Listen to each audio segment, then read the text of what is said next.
සම්මා සම්බුදු සරණයි සදහැවතුනේ. උපන් කුලයෙන් හෝ ගෝත්‍රයෙන් මිනිසා ශ්‍රේෂ්ඨ නොවන බවත් තමා තුළ ඇති කරගනු ලබන ගුණධර්ම මතම මිනිසා ශ්‍රේෂ්ඨත්වයට පත්වන බවත් සම්බුදු දහම අපට පෙන්වා දෙනවා. සදහැවතුනේ, ඔබ මේ ශ්‍රවණය කිරීමට බලාපොරොත්තු වන ධර්ම දේශනාවත් ඔබ තුළ උතුම් ගුණ දියුණු කර ගනිමින් සසර ගමන ජය ගන්නට ඔබහට කුසලානිසංසයක්ම වේවායි ප්‍රාර්ථනා කරමින් ඔබ අප කෙරෙහි අනුකම්පාවෙන් බෞද්ධ රූපවාහිනියේ මේ පැයට නියමිත දායකත්ව ධර්මදේශනාව සිදු කිරීම සඳහා බෞද්ධ රූපවාහිනී මැදිරියට වැඩම කළ පූජ්‍යපාද කෝරළයාගම සරණතිස්ස ගෞරවනීය ස්වාමින් වහන්සේ අපි පළමුවෙන් සාදුනාදදී නමස්කාර පූර්වකව පිළිගනිමු. සාදු සාදු සාදු. මෙම ධර්ම දේශනාව සඳහා සදැහැති දායකත්වය ලබා දෙනවා කමුරාදෙනිය දං ඕවිට පදිංචි විශ්‍රාමික පවුල් සෞඛ්‍ය සේවා නිලධාරී ශීලා දන්දෙනිය මහත්මිය ඇතුළු ජී.ඩී. කරුණාවතී මහත්මිය, කුමුදිනී විජේකෝන් මෙනවිය සහ ජී.ඩී. දයාවතී මහත්මිය. සමන්තා චක්කවාලේසු අත්‍රා ගච්ඡන්තු දේවතා සද්ධම්මං මුනි රාජස්ස සුනන්තු සග්ග මොක්ඛදං ධම්මස්සවන කාලෝ අයං බදන්තා ධම්මස්සවන කාලෝ අයං බදන්තා ධම්මස්සවන කාලෝ අයං බදන්තා. නමෝ තස්ස භගවතු අරහතු සබ්බ ධම්මේසු අප්පටිහත ඥානචාරස්ස දස බලධරස්ස චතු වේසාරජ්‍ය විසරදස්ස සබ්බ සත්තුත්තමස්ස ධම්මිස්ස රස්ස ධම්ම රාජස්ස ධම්මස්සාමිස්ස තථාගතස්ස සබ්බඤුනු සම්මා සම්බුද්දස්ස. නමෝ තස්ස භගවතු අරහතු සබ්බ ධම්මේසු අප්පටිහත ඥානචාරස්ස දස බලධරස්ස චතු වේසාරජ්‍ය විසරදස්ස සබ්බ සත්තුත්තමස්ස ධම්මිස්ස රස්ස ධම්ම රාජස්ස ධම්මස්සාමිස්ස තථාගතස්ස සබ්බඤුනු සම්මා සම්බුද්දස්ස.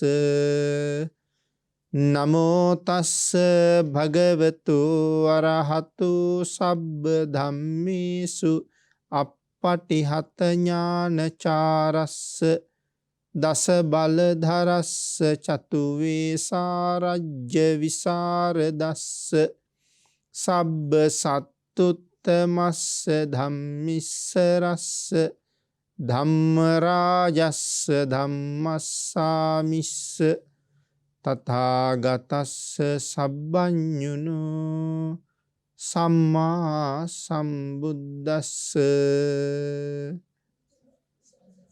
සද්ධර්ම ශ්‍රාවක කාරුණික ගුණගරුක බෞද්ධ පින්නතුනි, බොහෝම ශ්‍රද්ධාවෙන් යුක්තව සියලු දෙනාම සූදානම් වෙන්නේ තිලෝගුරු ශාන්තිනායක සම්මා සම්බුදුරජාණන් වහන්සේ විසින් ලෝක සත්වයන් පිළිබඳව අසීමිත දයාවෙන් කරුණාවෙන් මෛත්‍රියෙන් යුක්තව අවබෝධ කරගෙන දේශනා කොට වදාළ පරම ගම්බීර වූ ශ්‍රී සද්ධර්ම රත්නයෙන් බොහෝම පුංචි කොටසක් දේශනා කරවගෙන ධර්ම ගෞරවයේ පෙරදරි කරගෙන දේශනාගත ධර්මයේ ශ්‍රවණය කරන්නත් එසේ ධර්ම ශ්‍රවණය කිරීමෙන් ලැබෙන අවවාද අනුශාසනා තම තමන්ගේ ජීවිතවලට එකතු කරගෙන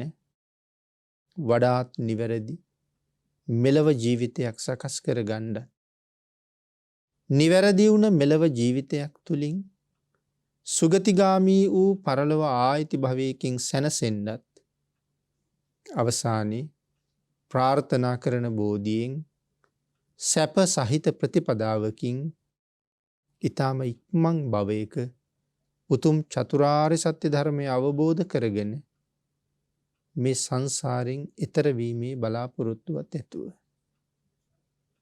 ඒ උතුම් බලාපොරොත්තු ප්‍රාර්ථනා එලෙසින්ම මුදුන්පත් කර ගැනීම සඳහා උතුම් වූ ධර්ම දානානිසංසයත් ධර්ම ශ්‍රවණානිසංසයත් තම තමන්ගේ ජීවිත කාලය තුළ මේ වෙනකන් රැස් කරගත්ත සියලු කුසල ධර්මයන්ගේ ආනුභාවයත් හේතු වේවා කියලා අපි ප්‍රාර්ථනා කරමු. පින්නතනි අද ධර්මදේශනාවේ මාතෘකාව හැටියට මම යොදා ගන්න කල්පනා කළේ භාග්‍යතුන් වහන්සේ දේශනා කොට වදාළ උතුම් වූ ධම්මපද පාළියේහි සඳහන් වන තවත් වටිනා ගාථා රත්නයක්. අපේ බුදුරජාණන් වහන්සේ මේ ගාථා රත්නයේ දේශනා කොට වදාළේ සවැත් නුවර ජේතවනාරාමේ වැඩ ඉන්න කාලේ. මේ ගාථා රත්නයේ භාග්‍යතුන් වහන්සේ දේශනා කළේ භික්ෂූන් වහන්සේලා බුදුරජාණන් වහන්සේගෙන් අහපු පැනයකට පිළිතුරක් වශයෙන්මයි. මේ ගාථා රත්නයේ දේශනා කරන්නේ විශේෂයෙන් මේ පුජ්‍යලේකුගේ උසස් වීම, උසස් බව, ඒ වගේම පුජ්‍යලේකුගේ පහත් බව ඇති වෙන්නේ කුමක් නිසාද? සිත පෙරටු කරගෙනමයි උසස් බවද පහත් බවද තීරණය කරන්නේ ඔහුගේ සිතුවිලි වල ක්‍රියාකාරීත්වයමයි කියන කාරණාව තහවුරු කරමින් තමයි භාග්‍යතුන් වහන්සේ මේ දේශනාව කරන්නේ. සෝරෙය්‍ය කියන සිටු පුත්‍රයා මේ දේශනාවට මූලික වෙනවා. නතං මාතා පිතා කෛරා අඤ්ඤේ වාපිච ඥාතකා සම්මා පනිහිතං චිත්තං සෙය්‍ය සෝනං තතෝ කරී. මේ ගාථා රත්නයේ සරල තේරුමක් මුලින් ටිකක් මතක් කළොත් අම්මට අපි වෙනුවෙන් කරන්න බැරි දෙයක්, තාත්තට අපි වෙනුවෙන් කරන්න බැරි දෙයක්, අන්‍ය වූ ඥාති වර්ගයාට අපි වෙනුවෙන් කරන්න බැරි දෙයක් මනාව පිහිටවා ගත්ත හිතට අපි වෙනුවෙන් කරන්න පුළුවන් කියන කාරණාව මේ ගාථා රත්නයේ පැහැදිලි කරනවා. අපි ඒක ටිකක් සාකච්ඡා කරමු. සවැත් නුවර ජීවත් වුණා සෝරෙය්‍ය කියලා තරුණ සිටුවරයෙක්. මහා ධනස්කන්ධයක් තිබුණ කෙනෙක්. එක දවසක් සෝරෙය්‍ය සිටුවරයා තමන්ගේ මිත්‍රයත් අඬගහගෙන ආරක්ෂක පිරිසත් එක්ක නාන්න යන්න පිටත් වුණා. පැන්සැන හෙන්න යන්න පිටත් වෙලා ඇතුල් නගරයෙන් පිට නගරයට පිටත් වෙලා ඔවුන්ගේ රථයේ ගමන් කරන වෙලාවේ දැක්කා මහා කච්චායන කියන මහරහතන් වහන්සේ පිණ්ඩපාතේ වඩින්න සිවුරු පොරවනවා. භික්ෂුන් වහන්සේ නමක් පිඬුසිඟා වඩින්න සිවුරු පොරවනවා. එතන ඉඳලා තියෙන මහා කච්චායනයන් වහන්සේ. ඉතින් සඳහන් කරනවා කච්චායන මහරහතන් වහන්සේ තනිකරම රන්වන් පාටයි කියලා. සංසාරේ කරගත්ත අසීමාන්තික කුසල් වල ප්‍රතිඵල. ඉතින් රන්වන් පාටයි උන්වහන්සේගේ සිරුර. දැන් අර සිවුර හදාගෙන පොරවනකොට උන්වහන්සේගේ උඩුකය තාමත් නිරාවරණ වෙලයි තියෙන්නේ. මේ රන්වන් සිරුර දැක්කට පස්සේ මේ සෝරෙය්‍ය කියන සිටුවරයට රාගසිතක් ඇති වුණා. ඒ රාගසිත නිසා ඔහුට හිතුණා අනේ මේ භික්ෂුව මගේ බිරිඳ වුණා නම් කියලා. ඒ මොහොතේම නැවත කල්පනා කළා නෑ උන්වහන්සේගේ ලස්සන මගේ බිරිඳට තිබුණා නම් කියලා. නමුත් මේ සිතුවිලි දෙක අතරතුර සෝරෙය්‍යට මහ පුදුම පරිවර්තනයක් වෙලා. මොකද්ද සෝරෙය්‍යට වෙන්න ඇති පරිවර්තනය? සෝරෙය්‍ය සිටුවරයාගේ පුරුෂ ලිංග අතුරුදහන් වෙලා ස්ත්‍රී ලිංග ලැබිලා. දැන් ඔහුට ආයේ සමාජයට මුහුණ දෙන්න පුළුවන්ද? මෙතෙක්කල් පිරිමියෙක් හැටියට ඉඳලා හදිසියෙම කාන්තාවක් හැටියට සමාජයට යන්න පුළුවන්ද? ආන්ගේ ලැජ්ජාව නිසා. ඔහු තමන්ගේ මිත්‍රයාට කීවා මට ටිකක් ශරීර කෘත්‍ය කරන්න යන්න ඕනේ. ඒ නිසා මදක් වනරොද ගාව රථේ නවත්තන්න කියලා. ඉතින් කැලෑවට යාබදව අයිනි රථේ නතර කළා. ඔහු රථයෙන් බැහැලා කැලේට ගියා. හැබැයි ඉතින් සෝරෙයි අය ඒ කැලින් එළියට ආවේ නැහැ. ඔහු කැලේ දිගේම දීවා. ඔහුගේ පිරිස රැයින් රෑ වෙනකම් ඔහු හෙව්වා. හොයාගන්න බැරි වුණා. මේ කැලෑව දිගේ සතපුම් ගානක් ගිහිල්ලා ඔහු අනිත් පැත්තෙන් පාරට අවතීර්ණ වුණා තක්සලාවට යන පාර. තක්සලා නුවර යන පාර. මේ පාරේ දැන් ඉන්නේ සිටුවරයෙක් නෙමෙයිනේ. දැන් ඉන්නේ බොහොම ලස්සන තරුණිය කාන්තාවක්. මේ පාරේ යන වෙලෙන්දු දෙන්නෙක් ඇය දැක්කා. දැකලා හිටෙව්වා. හිටවල කතා කළා. ඉතින් ඇය තමන් කවුද කියන කතාව කිව්වේ නෑ. ඇය දැන් අම්මෙක් තාත්තෙක් නැති තරුණියක්. අර වෙලෙන්දු දෙන්න කල්පනා කළා අපි සිටු කුමාරයා තාම විවාහ වෙලා නෑ. හැබැයි ඉතින් රූප ස්වභාවයත් එක්ක සිටු කුමාරයාට හොඳටම ගැලපෙනවා කියලා. එයත් නංගගත්ත රථයට. තක්සලා නුවරට එක්ක ගියා. සිටු කුමාරයාට කරුණු දැන්නුවා. ඔහු ඇය විවාහ කරගන්න කැමති වුණා. දැන් තක්සලාවේ සිටු කුමාරයා මැය විවාහ කරගෙන ඔවුන් එක ගෙදර ජීවත් වෙනවා. ඉතින් අර සිටු කුමාරයාට දාව දැන් මේ කාන්තාවට දරුවෝ දෙන්නෙක් ලැබුණා. දරුවෝ දෙන්නත් හදාගෙන ඇයි මේ මාලිගාවේ ජීවත් වෙනවා. නමුත් ඇගේ අතීත ප්‍රවෘත්තිය තාම මෙහි කවුරුවත්ම දන්නේ නැහැ. මෙහෙම කාලෙ ගෙවිලා යනකොට ඇය දැක්ක තමන්ගේ මාලිගාවේ උඩුමහන් තලාවේ ඉන්නකොට සිටුවරයෙක් වීදියේ ගමන් කරනවා. ඒ සිටුවරයා අඳුරගත්තා. අඳුරගෙන වහාම සේවකයෙක් අතේ පණිවිඩයක් යවුවා අර සිටුවරයට එන්න කියන්න කියලා. ඔහු මාලිගාවට ආවහම ඉතා උසස් විදිහට ආහාර පාන ආදී සංග්‍රහ කළා. ඔහු අහනවා මට මෙච්චර සලකන්නේ මාව අඳුරනවද කියලා. ඇයි කියනවා අඳුරනවා කියලා. නමුත් ඔහුට තේරෙන්නේ මේ කවුද කියලා. හාත්පසින්ම පිරිමි රූපයේ කාන්තා රූපයක් වෙලා නේද? ඉතින් අන්තිමට කීවා කවුද කියන්නේ? අර තැනැත්තිය සවැත් නුවර තොරතුරු අහනවා. සෝරෙය්‍ය ගැන තොරතුරු අහනවා. දෙදි සෝරෙය්‍ය අතුරුදහන්නේ.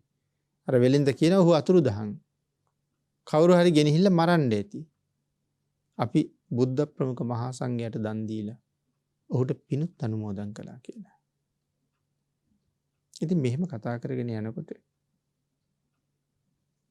අර තැනැත්තිය අර පුජ්‍යලයා ගෙනල්ලා හොඳට ආහාර පාන ආදී සංග්‍රහ කරලා අඳුරනවද නැද්ද කියන තොරතුරුත් අහලා ඔහුගෙන්ම ගමේ තොරතුරුත් අහලා සෝරෙය්‍ය ගැනත් අහලා අන්තිමට කියනවා යාළුවී මම තමයි සෝරෙය්‍ය. අර පුජ්‍යලයට පුදුමයි. මොකද්ද මේ කියන කතාව කියලා කල්පනාව. ඊට පස්සේ ඇහුවා ඇයි ඔබ ඔය தත්ත්වයටපත් උනේ? එතකොට අතීතේ මතක් කළා. ඔබට මතකද අපි දෙන්න අන්තිම දවසේ නාන්න ගියපු හැටි මතකයි කීවා. පිණ්ඩපාතේ වඩින්න සිවුරු පොරව හිටපු භික්ෂුන් වහන්සේ නමක් දැක්කයි ඒත් මතකද කියලා ඇහුවා. හොඳට මතකයි. උන්වහන්සේ දැනටත් මේ නගරේ වැඩ ඉන්නේ මේ කාලේ කියලා කිව්වා. ඒ වෙලාවේ කියනවා යාළුවේ උන්වහන්සේ දැක්කහම උන්වහන්සේගේ ලස්සන සිරුර දැක්කහම මට රාගසිතක් ඉපදුනා. මට මුලින් හිතුණා උන්වහන්සේ මගේ බිරිඳ වුණා නම් කියලා. මං දෙවනුව ඒක වෙනස් කරගත්තා. උන්වහන්සේගේ ලස්සන මගේ බිරිඳට තිබුණා නම් කියලා. මේ සිතුවිලි දෙක අතර මාත් ස්ත්‍රියක් වෙලා ඉවරයි කියලා සඳහන් කළා. එතකොට මේ සිවුරු පොරවමින් හිටපු හාමුදුරුවෝ මහා කච්චායන මහරහතන් වහන්සේ මොන තරම් ගුණධර්ම නැද්ද? මේ ශාසනයේ 4 මහා තෙරවරුන්ගෙන් එක්කෙනෙක්. රහතන් වහන්සේලා 80 මහා ශ්‍රාවකයන් වහන්සේලා 4 වරන් තෙරවරු මේ ආදි වශයෙන් උසස් ගුණවලට අනුව මේ නම් කිරීම තියෙන්නේ. 4 මහා තෙරවරුන්ට උඩින් ඉන්නේ කවුද? ඊට උඩින් ඉන්නේ අග්‍ර ශ්‍රාවකයන් වහන්සේලා දෙනම. ඒකෙනුත් මුගලන් මහරහතන් වහන්සේට උඩින් තමයි සාරිපුත්තයන් වහන්සේ වැඩ ඉන්නේ. එතකොට 80 මහා ශ්‍රාවකයන් වහන්සේ නමක් අතර ඉන්න 4 මහා තෙරවරුන්ගේ කෙනෙක් මහා කච්චායනයන් වහන්සේ. සීල තේජසින් බැබලෙනවා. දෙවියෝ බොහෝම ප්‍රිය කරනවා. සෙල්වතුන්ට දෙවියොත් මිනිස්සුත් අමනුෂ්‍යයොත් ඒ තරම්ම ප්‍රිය කරනවා. ඉතින් මේ කරුණ කියහම අර පුජ්‍යලයා සඳහන් කළා ඒ කච්චායනයන් වහන්සේ තමයි හිටියේ. මේ කාලේ මේ නුවර තමයි වැඩවසන්නේ. සමාව ගත්තොත් ආය පරිවර්තනය වෙන්න පුළුවන්. නමුත් අපි සිටිය යුතු කාරණාව තමයි මේ ශාසනයේ සංඝයා කොයිතරම් ගුණවත්ද. යම් කෙනෙක් ඒ මහ සංගරුවන පිළිබඳව අල්ප මාත්‍ර වැරදි සිතක් ඇති කරගත්තොත් ඒකේ මොහොතේම ඵල දීලා තියෙනවා. එවන් වූ සංඝයා තමයි සංඝං සරණං ගච්ඡාමි කියලා අපි නම දෙන්නේ. ඒ තරම්ම ගුණ දරනවා. මේ කාරණාව විතරක් හිතන්නකෝ. සාමාන්‍ය ලෝකේ අපි කතා කරන්නේ කරන්න බැරි දේවල් අතර එකක් තමයි ස්ත්‍රියක් පුරුෂයෙක් කරන එක. ඒ වගේම පුරුෂයෙක් ස්ත්‍රියක් කරන එක. මේ ලෝකේ කරන්න බැරි දේවල්.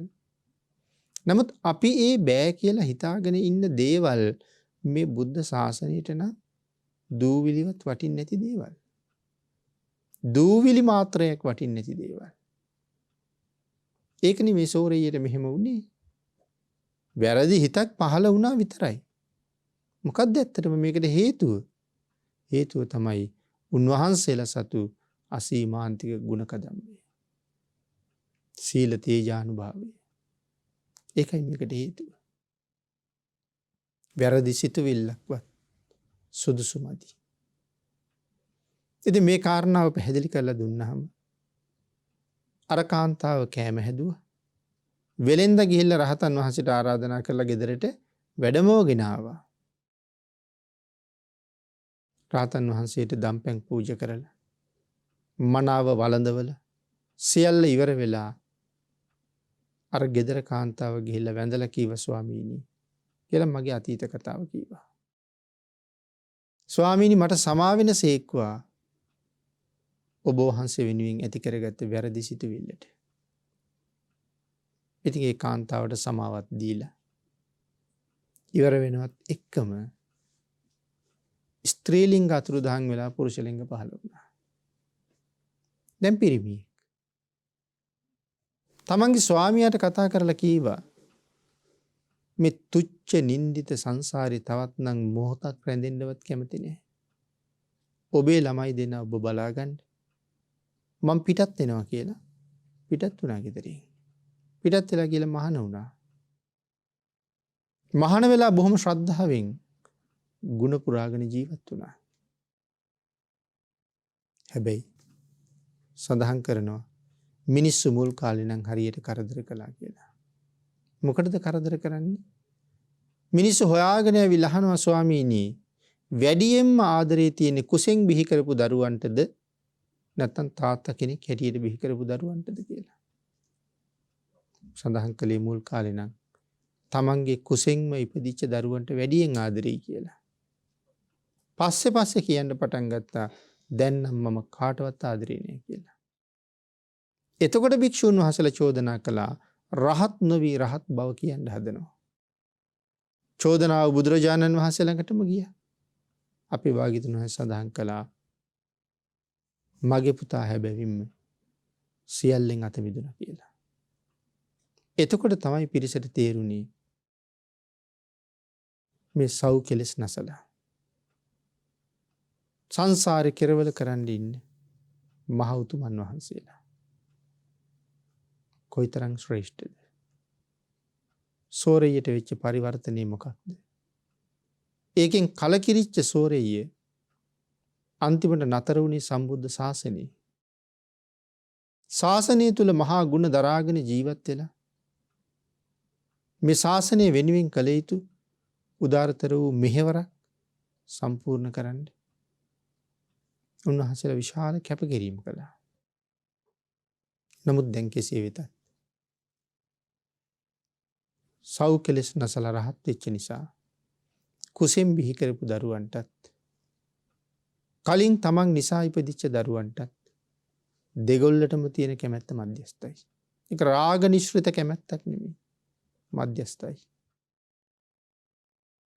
සම්බුද්ධ ශාසනයක තියෙන ශ්‍රේෂ්ඨත්වය. සංඝ පිරිසකගේ තියෙන අසීමාන්තික ගුණය. එවන් මහා සංඝරත්නය උදෙසායි අපි මේ සියලුම වන්දනාමාන සංඝං සරණං ගච්ඡාමි කියලා මහත් ගුණ දරනවා. අසීමාන්තික ගුණ දරනවා. ඒකයි මේ වාගේ සාමාන්‍ය කෙනෙකුට හිතාගන්න බැරි පරිවර්තනයක් සිද්ධ වෙන්නේ මේ ගුණ බව නිසා. ඉතින් අන්තිමට රහත් වුණා. ඒ රහත් වෙච්ච සෝරෙය්‍ය සිටුවරයා නිසා තමයි මේ ගාථා රත්නේ භාග්‍යතුන් වහන්සේ දේශනා කරන්නේ. ඉතින් මේ ගාථා රත්නයෙන් භාග්‍යතුන් වහන්සේ දේශනා කරනවා කියලා කීවට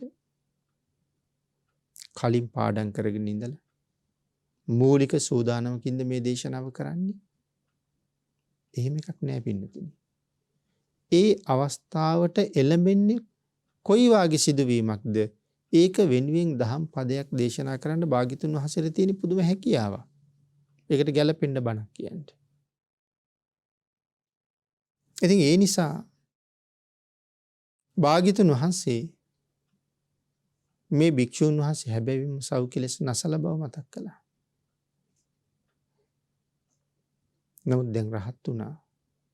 භික්ෂුන් වහන්සේලා අහපු ප්‍රශ්න ටිකටයි පිළිතුරු සපයන්න මේ ගාථාව දේශනා කළේ. ඒ රහතන් වහන්සේත් එතන වැඩ ඉන්න ඇති. භාග්‍යතුන් වහන්සේ කොහොමද දේශනාව කළේ? අම්මට කරන්න බැරි දෙයක්, තාත්තට කරන්න බැරි දෙයක්, අන්‍ය වූ මගේ යයි සම්මත ඥාතීන්ට කරන්න බැරි දෙයක් විශේෂයෙන් සඳහන් කළා මේ හිතට කරන්න පුළුවන් කියලා.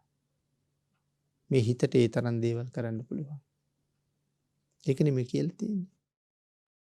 නතං මාතා පිතා කෛරා. අම්මට කරන්න බැරි දෙයක්, තාත්තට කරන්න බැරි දෙයක් මේ හිතට කරන්න පුළුවන් අපි වෙනුවෙන්. දිසෝ දිසං යන්තං කෛරා වේරී වාපන වේරිනම්. කාටද දිසෝ කියලා කියන්නේ? හොරුන්ට. දිසෝ දිසං යන්තං කෛරා. හොරෙක් හොරෙකුට යමක් කරයිද? වේරී වාපන වේරිනම්. වෛරක්කාරයෙකුට යමක් කරයිද? ඒ දෙකම පින්නතුනි ඒ තරම් බිහිසුණු නෑ. මේ ලෝකේ අපිව මරන්න මොන තරම් පහත් බිහිසිනු වැඩ කරන්න පුළුවන්ද? කපල මරනවා, කොටල මරනවා, ඇනල මරනවා, වෙඩි තියලා මරනවා, බෝම්බ දාලා මරනවා. මිනිස්සු මරන්න යොදාගත්ත උපක්‍රම කොච්චර තියෙනවද? එනම් දිසෝ දිසං යන්තං කෛරා වේරී වාපන වේරින. හොරෙක් හොරෙකුට යම් අපරාධයක් කරනවට වඩා වෛරක්කාරයෙකුට යම් අපරාධයක් කරනවට වඩා අතිශයම දරුණුයි අතිශයම භයානකයි කියලා සඳහන් කළා හික්මවා ගත්තේ නැති හිත. ආන්ගේ නිසා දේශනා කරනවා මේ හිත සංවර කරන්න ඕනේ. අම්මට ඒක කරන්න බෑනේ. අම්මයි තාත්තයි ඔබයි මමයි වෙනුවෙන් ජීවිතේ කොච්චර දේවල් කළාද? හිතලා බලන්න මොන තරම් දේවල් කළාද කියලා. කොච්චර දුක් විඳලා තියෙනවද කියලා. උගන්වන්න මහන්සි වුණා. ගෙවල් දොරවල් හදලා දෙන්න මහන්සි වුණා. රැකී රස්සා ආරම්භ දෙන්න මහන්සි වුණා. ඔය අතර ගෙදර කටයුතු ඔක්කොම කළා. මේ සියලුම දේවල් කරගෙන අපිවත් පෝෂණය කරන අම්මට යටත් පිරිසෙන් අපිට සක්විති රජකමවත් දෙන්න පුළුවන්ද? අම්මා කෑම බීම දෙයි. අඳින්න පළඳින්න දෙයි. ණයට හරි සල්ලි හොයලා අපිට උගන්වයි. මේ තමයි මව්පියන්ට කරන්න පුළුවන් ටික. ආන්ගේ නිසා ධර්මයේ සඳහන් කළා අඩුම තරමේ සක්විති රජකමවත් මව්පියන්ට බැරි නම් දරුව වෙනුවෙන් දෙන්න. එතනින් එහාට කවර කතාවද කියලා සඳහන් කරන්නේ. එතකොට මව්පියන්ට කරන්න පුළුවන් බොහොම පුංචි වැඩ කොටසයි. ඥාතීන්ට කරන්න පුළුවන් අපි වෙනුවෙන් බොහොම පුංචි දෙයක් විතරයි. ඒකයි සඳහන් කළේ අඤ්ඤේ වාපි ඥාතක. සම්මා පනිහිතං චිත්තං සෙය්‍යසෝනං තතෝ කරි.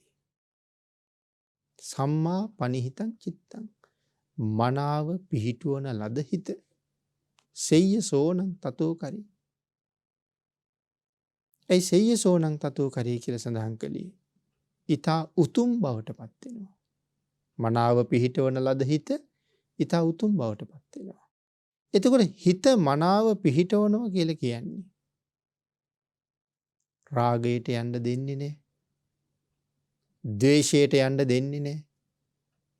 මෝහයට යන්න දෙන්නේ නැහැ. රාග, ද්වේෂ, මෝහ කියන අකුසල චෛතසික ධර්මයන්ගෙන් ඉවත් වෙන්න ඕනේ.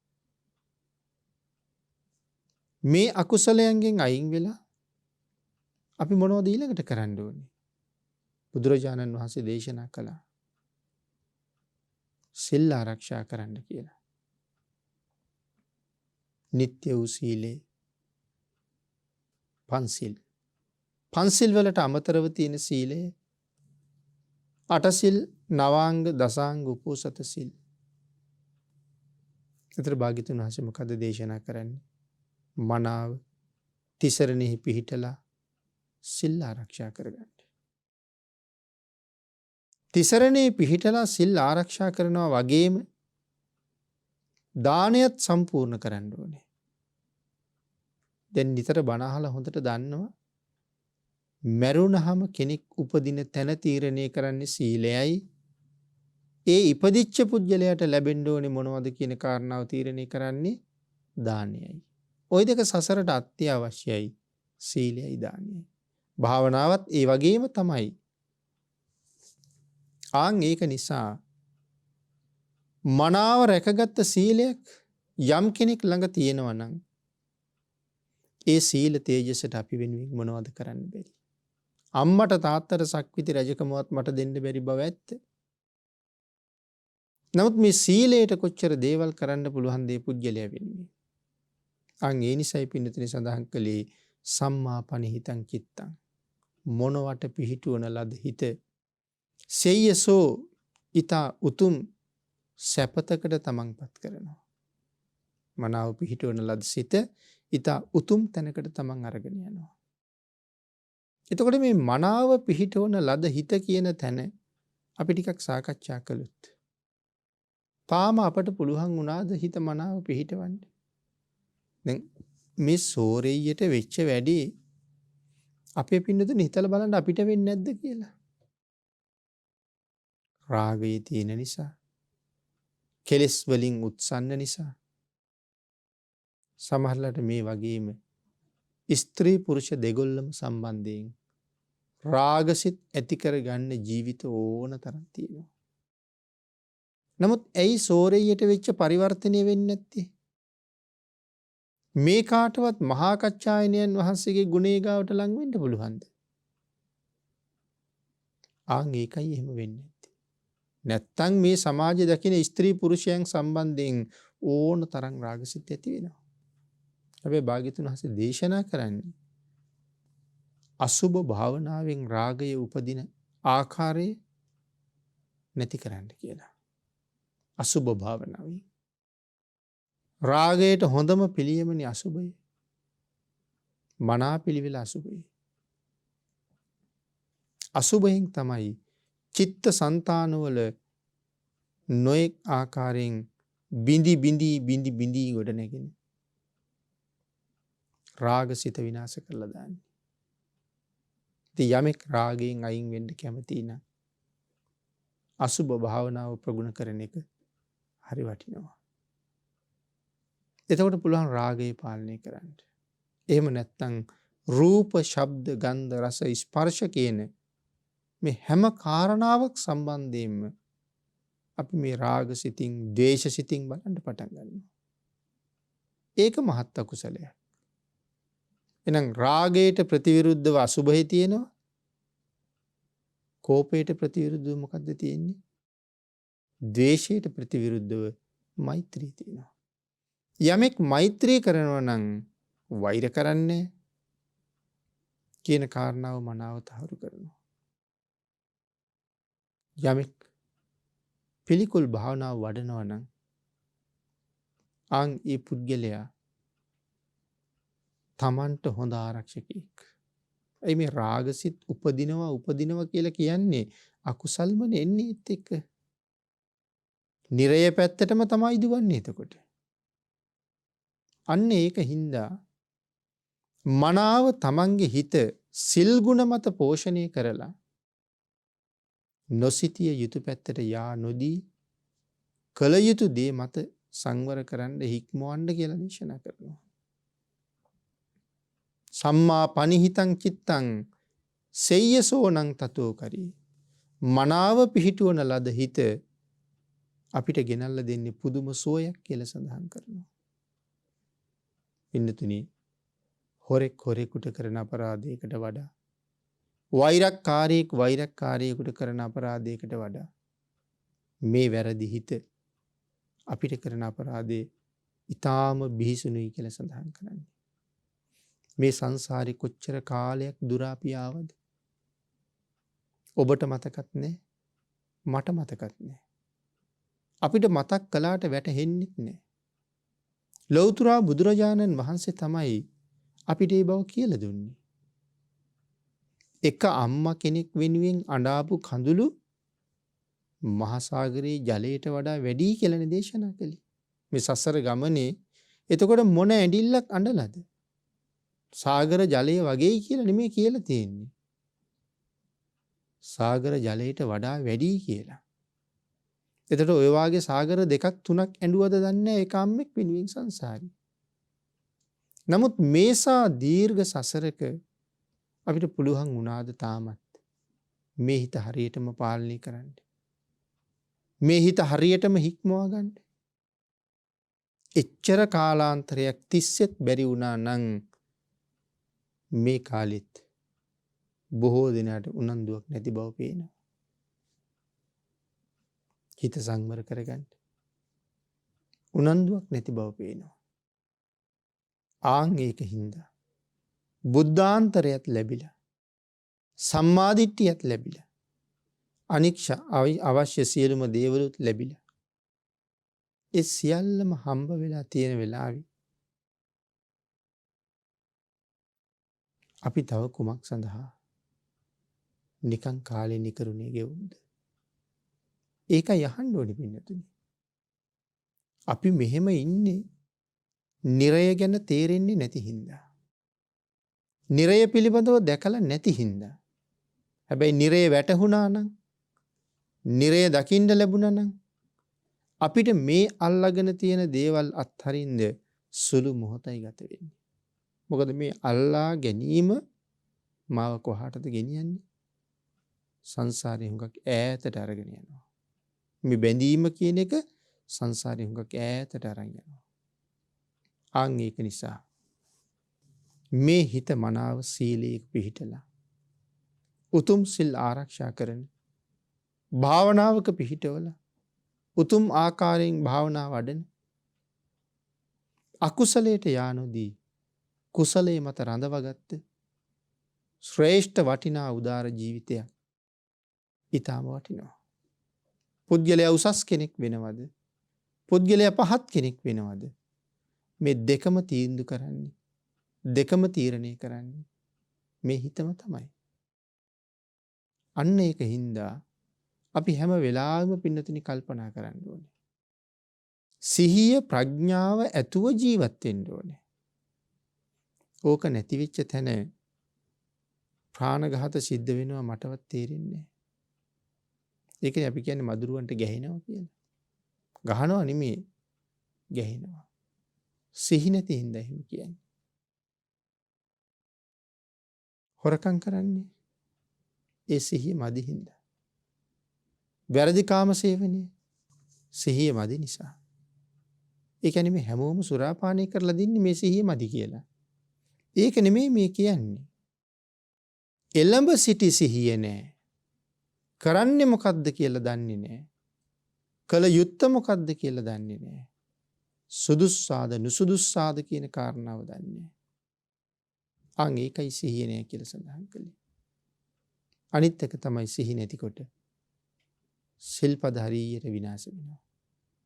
සිහි නැති වෙනවා කියලා කියන්නේ නින්දටම බැහැ වෙලා, කම්මැලි වෙලා, සුරා සූදුවට ලක් වෙලා, ප්‍රමාදී වෙලා මේ පුජ්‍යලයා ප්‍රමාදී වෙච්ච කෙනෙක්. එතකොට ප්‍රමාද වෙච්ච කෙනෙකුට ප්‍රමාදයේ උදෙසා ගුණ වර්ණනා කරනවට වඩා අප්‍රමාදී පුජ්‍යලයක් දකින්න එක හරි වටිනවා. මේ කරුණ හැම වෙලාවෙම තමන්ගේ ජීවිතයට එකතු කරගෙන කුසල් අකුසල් මනාව හඳුනගෙන කල යුත්ත නොකල යුත්ත තේරුම් අරගෙන තමන්ගේ හිත තමන්ම ගොඩනගන්න ඕනේ. ඒක වෙන කාටවත් ගොඩනගන්න පුළුවන්ද? හිත හදන්න බෑනේ වෙන කාටවත්. අම්මට පුළුවන්කම තියෙන්නේ මට අවවාදයක් කරන්න විතරයි. තාත්තට පුළුවන්කම තියෙන්නේත් ඒකයි. මව්පියෝ ළඟ බොහොම කීකරුව අවවාදී පිළිගත්තට මව්පියන්ගෙන් බැහැර වුණ ගමන්, රැකවරණයේ සපයන්නන්ගෙන් බැහැර වුණ ගමන් අපි කොහොමද කටයුතු කරන්න කියන කාරණාව අපිම හොඳ ආකාරව දන්නවා. ඒ නිසා පින්නතුනි මේ හිතෙන තැන යනවා. දූරං ගමන් ඒක චරං අසරීරං ගුහාසයන් යේ චිත්තං සංයමෙස්සන්ති මොක්කන්ති මාර බන්ධන. එතකොට හිතෙන තැන යනවා කියලා මෙතන සඳහන් කරලා තිබුණට ඇත්තටම හිතට යන්න පුළුවන්ද කොහෙවත්? අපේ පින්නතුන් හිතන්නේ හිතට කොහෙවත් ගිය හැකිද කියලා? හිතට යන්න බෑ කොහෙවත්. ඉන්න තැන ඉඳලා කෙසඟක්වත් දුර යන්න බෑ. එතකොට එහෙනම් කොහොමද අපි මේ නොයෙක් අරමුණු ගන්න? සඳහන් කළා කලින් අරමුණ දැකලා අරගත්ත සංඥාව තමයි තියෙන්නේ කියලා. කලින් ගත්ත සංඥාව තියෙන්නේ. දැන් අනුරාධපුරේ කියලා කියපු ගමන්ම අපිට අනුරාධපුරේ ගියා වගේනේ. දැන් මහ මළුවේ ඉඳලා සෑය දිහා බලනවා වගේ සෑයත් හොඳටම මැවිලා පේනවා. මළුවත් හොඳ ආකාරවම දකින්නවා දන්නවා. ඒ වුණාට හිතලා බලන්නකෝ ඇමරිකාව දිහා පිළිබඳව අපිට කියන්න පුළුවන්ද මොකවත් එහි තියෙන දේවල්? අපි කියමු ඇමරිකාවේ රෝහලක තොරතුරු බලාගෙන ඉන්න කියලා. පුළුවන් වෙයිද මට කියන්න? හිතට යන්න පුළුවන් නම් හිත යවන්න තිබ්බා. නමුත් හිතට කොහෙවත් යන්න බෑ. හිත කියලා කියන්නේ එක තැන තියෙන වස්තුවක්. එක තැන උපදින වස්තුවක්. කලින් ගත්ත අරමුණු ඔස්සේ තමයි අපිට මේ පණිවිඩ දෙන්නේ. හැබැයි මේ හිත හික්මෙව්වොත් සුගතියට හිතට ඕන හැටියට වැඩ කරන්න යවුවොත් දුගතියට. එහෙනම් මම මොනවද කරන්න ඕනේ? මම කළ යුත්තේ මේ හිත පාලනය කරන එක. ඒක තමයි අපේ වගකීම. දුවන පයින් දඟලන හිත පාලනය කරන එක. ඒක පාලනය කරන්න නිකම්ම බෑ. ඒකට උත්සාහයක් තියෙන්න ඕනේ. ඒකට වීරියක් තියෙන්න ඕනේ. ඒකට හොඳ අත්හැරීමක් තියෙන්න ඕනේ. ආන් එහෙම වීරියෙන් උත්සාහයෙන් අත්හැරගත්තොත් තමන්ට සැලසෙන්නේ අතිවිශාල ලාභයක්මයි. හිතට තමයි හැම ක්ලේශයක්ම ආවේ. ජීවිතේ කරපු හැම කෙලෙස්ම මේ හිතත් එක්ක කළේ. ඒතර අපි තියෙන අභ්‍යන්තරයේ දුර්වර්ණ බව දකින්න ලැබුණා. කෙලස් කහටවල පිළිකුල් බව දකින්න ලැබුණා. අපි ක්ලේශයන්ගෙන් අයින් වෙන්න කොච්චර කටයුතු කරයිද? නමුත් ඒ සියල්ල අභ්‍යන්තරීකයි. ආන් ඒක නිසා තමන්ට යම් සිතුවිල්ලක් ආවත් ඒක විමර්ශනය කරන්න. මේකේ කෙරවලේ රාගය තියෙනවද? මේකේ කෙරවලේ ද්වේෂයද තියෙන්නේ? නැත්තම් මේ කෙරවල තියෙන්නේ මෝහයද? රාග, ද්වේෂ, මෝහ කියන අකුසල චෛතසිකයන්ගෙන් පිටුපාලා අලෝභ, මෛත්‍රිය මේ වගේ කාරණාවන්ගෙන් ජීවිතේ පුරවගෙන මෙලවත් සැපවත් කරගෙන පරලොවත් සැපවත් කරගන්න පුළුවන් මගකට යන්න බුද්ධාන්තරයත් එක්ක ලැබිච්ච ජීවිතෙන් ලොකු පළක් නෙලන්න පුළුවන්. භාග්‍යතුන් වහන්සේ නම් දේශනා කළේ දස දාන වස්තුවම සම්පූර්ණ කරගන්න කියලා. විශේෂයෙන් සඳහන් කළා මොනවද? මේ දස කුසල් කියලා කියන්නේ දාන, සීල, භාවනා. විශේෂයෙන් ඒ කාරණා තුන. ඊළඟටත් සඳහන් කළේ මොනවද? පින්දීම, පින් අනුමෝදන් වීම, පිදිය යුත්තන් පිදීම, මේ ආදී ගුණ ධර්ම අපි දියුණු කරන්න ඕනේ. බණ කීම, බණ ඇහිීම අපි ප්‍රගුණ කරගන්න ඕනේ. මෙන්න මේ ගුණ වගාව ජීවිතය තුළ වැඩි වැඩියෙන් සම්පූර්ණ වෙනකොට අපිට පුළුවන්කම තියෙනවා මනාව සිල් ගුණ ආරක්ෂා කරගෙන බුද්ධ ශාසනයෙන් ප්‍රයෝජන අරගෙන තමන්ගේ හිත පාලනය කරගෙන සිතුවිලි වලට කැමති කැමති තැන යා නොදී මට ඕන දේ කරන හිතක් හදාගන්න පුළුවන් වෙන දවසට අපි හැමෝම දිනන දවස.